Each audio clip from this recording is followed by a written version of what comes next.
നഫ്സിനെ അതിൻ്റെ ആഗ്രഹങ്ങൾക്ക് വിട്ടുകൊടുക്കുന്നത് അള്ളാഹുവിൻ്റെ കൽപ്പനകളിൽ നിലയുറപ്പിക്കുന്നതിലേക്കുള്ള വഴി ഒരിക്കലും എളുപ്പമാക്കുകയില്ല.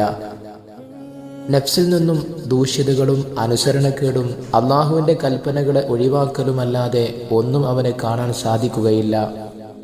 തൻ്റെ നഫ്സിൻ്റെ വക്രത ശരിയാക്കാൻ ആഗ്രഹിക്കുന്നവർ അതിൻ്റെ തന്നിഷ്ടങ്ങൾ പിന്തുടരുന്നത് അടിച്ചമർത്തണം. അതോടൊപ്പം ജനങ്ങളിൽ നിന്നും അകൽച്ച പാലിക്കണം, മൗനം പാലിക്കണം, കുറഞ്ഞ ഭക്ഷണം കഴിക്കണം, ദിക്ർ ചൊല്ലുന്നത് വർദ്ധിപ്പിച്ചുകൊണ്ടിരിക്കണം. ആ ദിക്റിൽ ഹൃദയ സാന്നിധ്യം കൊണ്ടുവരാൻ പരിശ്രമിക്കുകയും വേണം.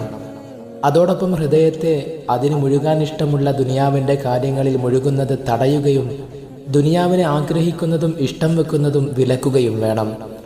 അതുപോലെ തന്നെ ഹൃദയത്തെ അതിൻ്റെ എല്ലാ ആഗ്രഹങ്ങളിൽ നിന്നും തീരുമാനങ്ങളിൽ നിന്നും സ്വയം കാര്യനിർവഹണം നടത്തുന്നതിൽ നിന്നും നിയന്ത്രിക്കണം. അതോടൊപ്പം ഹൃദയത്തെ ജനങ്ങളുടെ കാര്യങ്ങളിൽ മുഴുകുന്നതിനെ തൊട്ട് കടിഞ്ഞാണിടുകയും അള്ളാഹുവിൻ്റെ തീരുമാനങ്ങളിൽ മ്ലാനത ഉണ്ടാവുന്നതിനെ തൊട്ട് അധിക്ഷേപിക്കുകയും വേണം.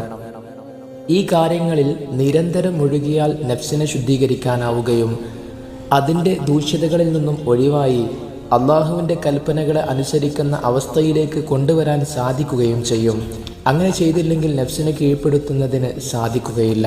സുന്നത്തല്ലാഹില്ലത്തി ഖദ് ഖലത് മിൻ ഖബൽ വലൻ തജിദ ലിസുന്നത്തില്ലാഹി തബ്ദീല. മുമ്പ് മുതലേ കഴിഞ്ഞു പോന്നിട്ടുള്ള അള്ളാഹുവിൻ്റെ നടപടിക്രമമാകുന്നു അത്. അള്ളാഹുവിൻ്റെ നടപടിക്രമത്തിന് യാതൊരു ഭേദഗതിയും നിങ്ങൾ കണ്ടെത്തുകയില്ല. നഫ്സിനെ കീഴ്പ്പെടുത്തുന്ന വിഷയത്തിൽ ഷെയ്ഖ് സൂചനകളും സഹായങ്ങളും നൽകുന്നു. അല്ലാഹു സുബ്ഹാനഹു വ തആല അവൻ്റെ മുത്തഖീങ്ങളിലും മുഖ്ലിസീങ്ങളിലും നമ്മൾ ഉൾപ്പെടുത്തി അനുഗ്രഹിക്കട്ടെ. റബ്ബന ആതിനാ ഫിദ്ദുനിയാ ഹസന വഫിൽ ആഖിറതി ഹസനതൻ വഖിനാ അദാബന്നാർ.